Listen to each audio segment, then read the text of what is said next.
Mi nombre completo es decir, a mí siempre me han llamado Toño o Antonio Velázquez García. Claro que el nombre completo mío es José Antonio, pero siempre me han dicho Toño o Antonio.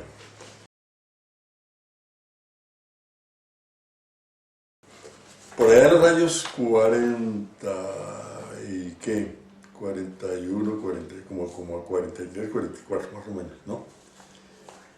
Eh, Sí, de los scouts, se forma un grupo scout de los hermanos maristas en Ibagué, en San Luis, y en ese grupo pues comenzamos a... pues era muy pelado, ¿no? Era un niño y empezamos a salir, a hacer desfiles por, por una avenida larga, la calle Segunda, hasta llegar al Humilladero, y se desfilaba con un tambor.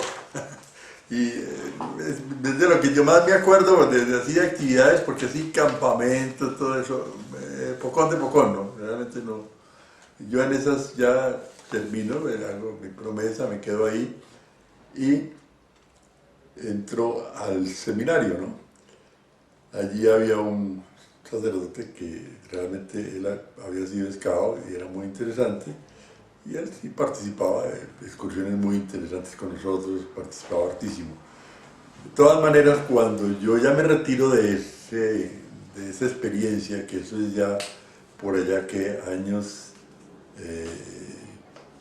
50 más o menos, 49, 50, eh, llego pues a buscar algo del escultismo, ¿no? A ver qué había de eso en Bogotá. Ya está mi familia viviendo en Bogotá. Llego a Bogotá y conozco al padre Luis María Fernández. Entonces con Luis María Fernández comenzamos a charlar. A él le interesó mucho, le conté mi historia, toda mi trayectoria que yo había tenido hasta ese momento. Y le gustaron mucho mis experiencias y voy de profesor del nuevo liceo. Ahí duró 11 años. Pero arranco siendo ya, pues ya estaba un poco más mayor, entonces comienzo ya a tener patrullas scout, tropa scout, con el grupo primero, que funcionaba en el nuevo liceo, ¿no?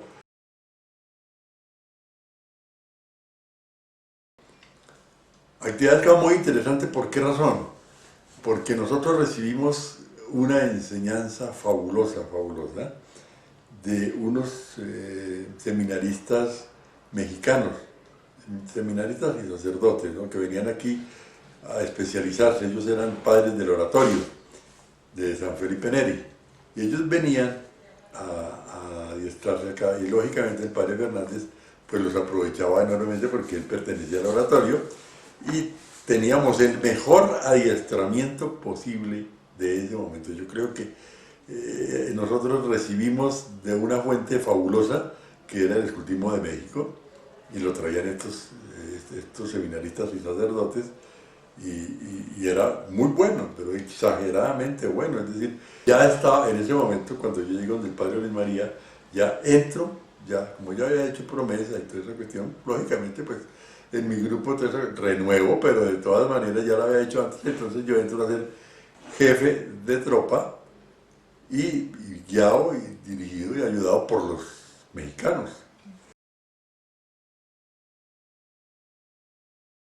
Cuando el 9 de abril se quemó la escuela apostólica, que era detrás de la catedral, y el padre Fernández era el director de la escuela apostólica. Y él era el secretario del Consejo Nacional.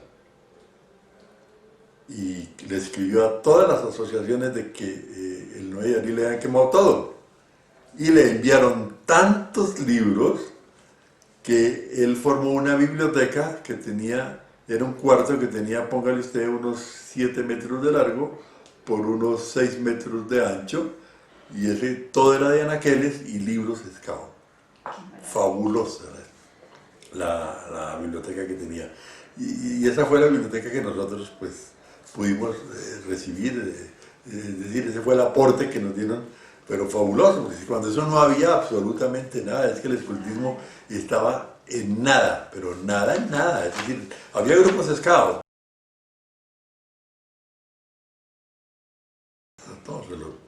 perdió porque ya muere el padre Luis María Fernández y todo eso se lo llevaron, se perdió. De ahí, algunos libros los cogimos nosotros, ¿no? Por ejemplo, yo conseguí uno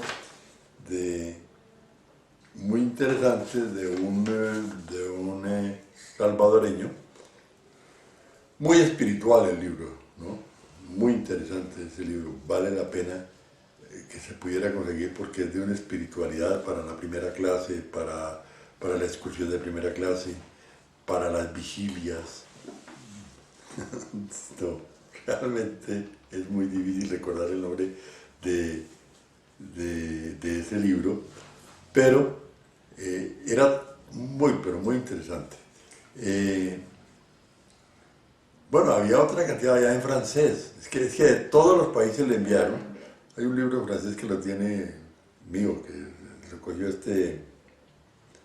yo traía todos los manuales de adiestramiento de Scout, Lovatos, Rovers.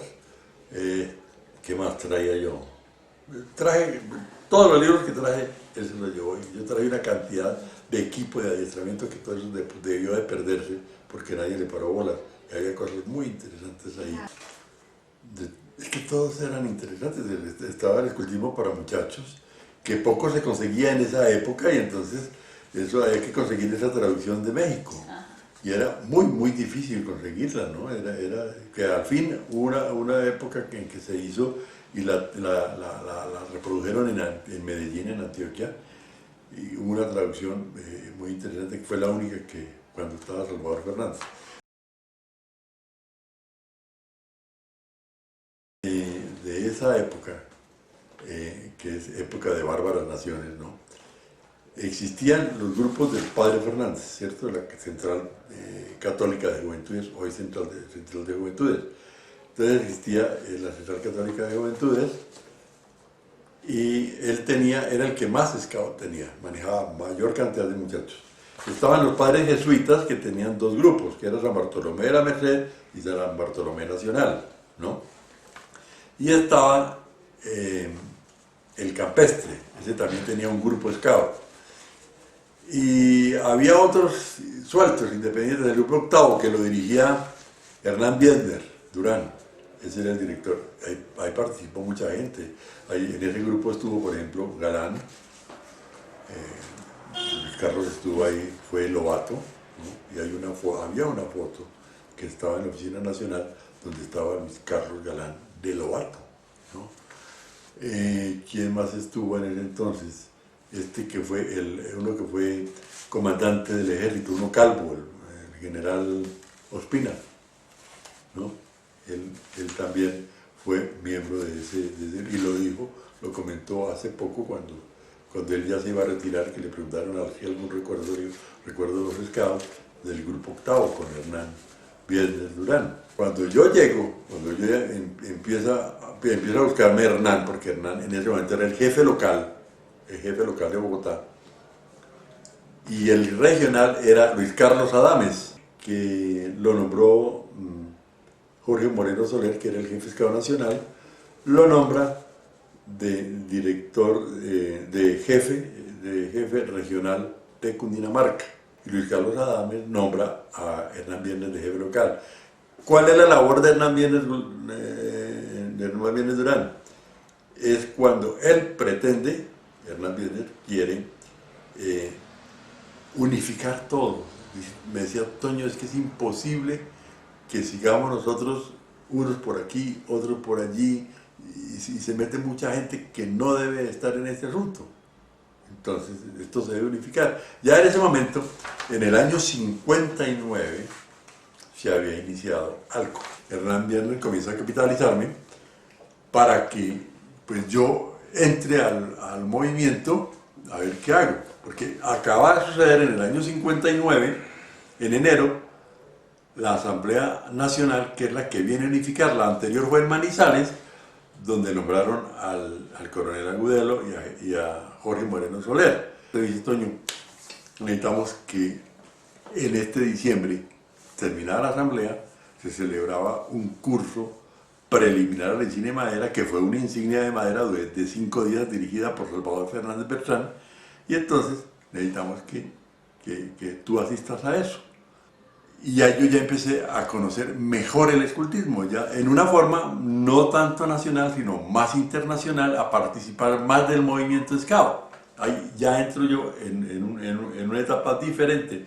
Regreso y entonces Salvador, pues lógicamente recomienda que se me tenga muy en cuenta, porque en ese momento pues había una escasez de líderes, no había nada, pues.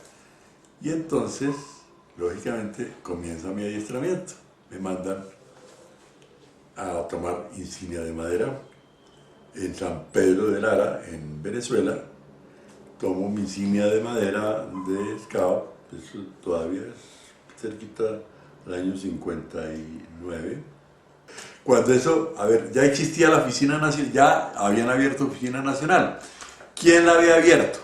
Hasta ese momento no había nada, todo era movible, ¿no? Estaba en Manizales, que no sé qué, por donde andaba Jorge Moreno, pero ya Jorge Moreno está en Boyacá, pero aquí hay dos personas que están fuertemente trabajando, que son Daniel Izaza y Julio Tobón de Páramo. Y entonces ya ellos van canalizando el asunto y entonces consiguen oficina en la carrera novena con calle 15, noveno piso. Entonces ahí, ¿quién abrió oficina? Julián Domínguez Calero, que es el que entronca, él venía con la delegación del Valle, ¿no? Viene con la delegación del Valle, Julián Domínguez, y entonces abren oficina, una oficina fabulosa, era un penthouse muy sabroso, tenía su terraza, tenía toda esa cuestión, tenía sus oficinas, unas salas muy interesantes para reuniones.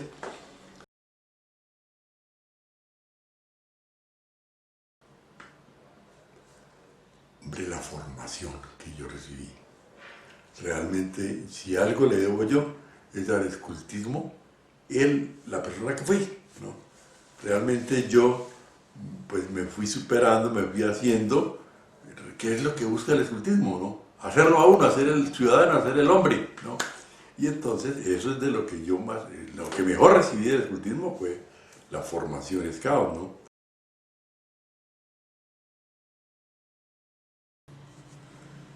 Pues son las bases realmente de la formación que uno recibe, ¿no? Es una base realmente importantísima. Y ahí sale todo.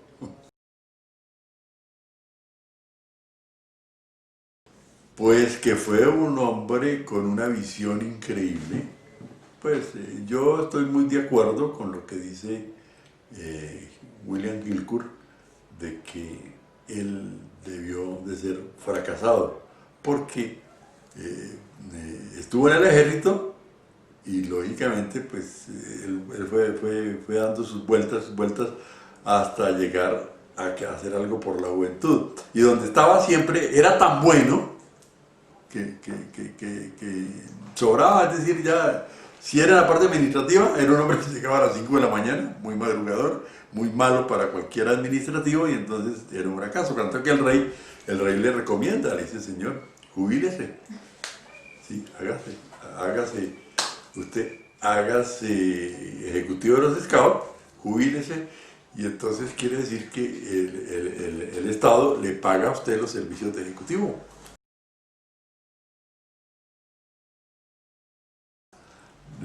Lo tuve, pero yo no recuerdo eso fue en una época tan antigua que yo ya no recuerdo de esas situaciones, ni nunca fue para mí, es decir, fue algo tan especial para mí. Lo esencial dentro del movimiento era la promesa, la ley, todos los principios, Dios, patria, hogar, todos esos siempre fueron los baluartes.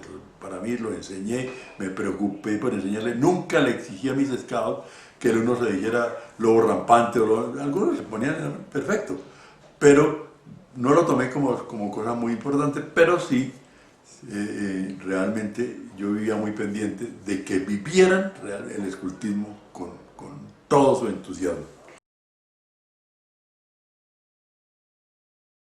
Bueno, pues, ¿qué te digo yo? Pues es que yo tuve tantos logros con el movimiento, por ejemplo, está el haber sido Ejecutivo Nacional, está el haber sido, así como logro especial, el saber que yo logré formar unos buenos, muy buenos muchachos, porque sí recuerdo que fueron fabulosos ciudadanos. De eso, pues, de eso es una de las cosas que más me enorgullece, ¿no? Y un logro, pues, muy especial mío, pues, de que en mi vida, siguiendo los principios del escultismo, en mi vida particular, pues, también logré muchas cosas. Yo llegué a ser gobernador de dos departamentos, tanto del Bichada como del Vaupés.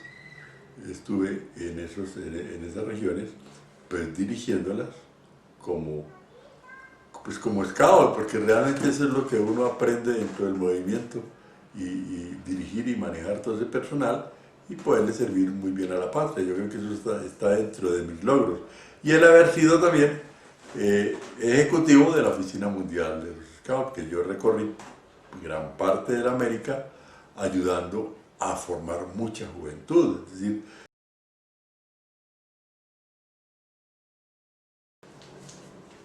pues yo quisiera que tuvieran, por lo menos ya tienen una oficina fabulosa, ¿no?